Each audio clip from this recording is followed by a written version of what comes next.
Week 5 on Fox.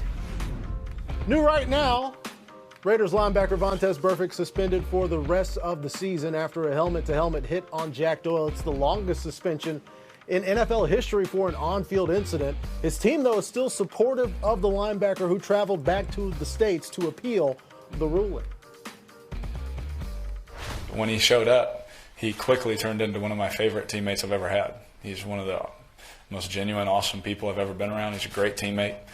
He works his tail off, and he's a great guy, to be honest with you. I know that he's had history in other places, but I think people change. I don't think he was trying to hurt that man. The man was going down. You see it all the time. There's flags flying everywhere. But if we think about football, the guy caught it here, and he's already going to hit him, and he's starting to go down. Obviously, you're going to hit him a little higher than you expected. We see other people choking people out, and they're going to play this Sunday. We see other people hitting people in the helmets, and they're going to play this Sunday. And Vontaze Burfict won't play the rest of the year. I think that's a little excessive, if you ask me. I don't think it's fair. I'm not really going to say anything. I've talked to Runyon in the league office. He knows how I feel. It hurts our team really bad. And I'm anxious to see what the appeal says. I'm not happy about it at all. And I don't want to say anything else. I'm obviously upset about it. Well, John Gruden didn't say there. Derek Carr kind of said it all before that. We heard him. Spirited defense of Vontaze Burfict. NFL Network insider Ian Rappaport with us now. Ian, what can you tell us about how that appeal might go, and might the Raiders get their linebacker back at some point this season? Well, we know they are not going to get him back this week. He has flown home from London, now is back home. His appeal has not yet been set. The expectation, though, is that it is going to be either later in the week or next week, which, as far as the timing go, won't affect much because we know he is not going to play this week.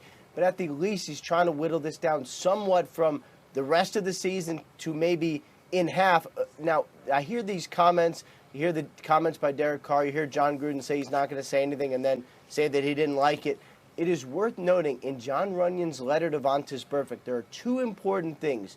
One, as Runyon wrote, there are no mitigating factors to this hit. So anything that comes from explanation, anything that, for instance, Derek Carr mentioned about Jack Doyle getting up, that is not something that Runyon considered when making his ruling. That was one thing. The other thing was Vontaze Burfict has a very long history of having hits exactly like this. He has been warned repeatedly.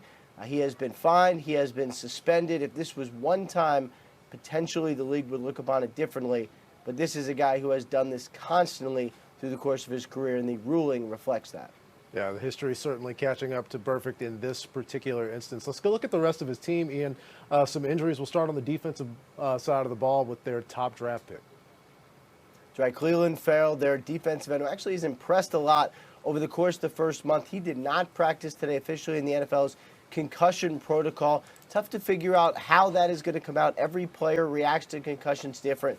Every concussion is different. You'll see how he progresses throughout the week and whether or not he has a shot to actually play on Sunday. And then Tyrell Williams, maybe their top receiver this year, was supposed to be the sidekick to Antonio Brown, and then, well, everything with Antonio Brown happened.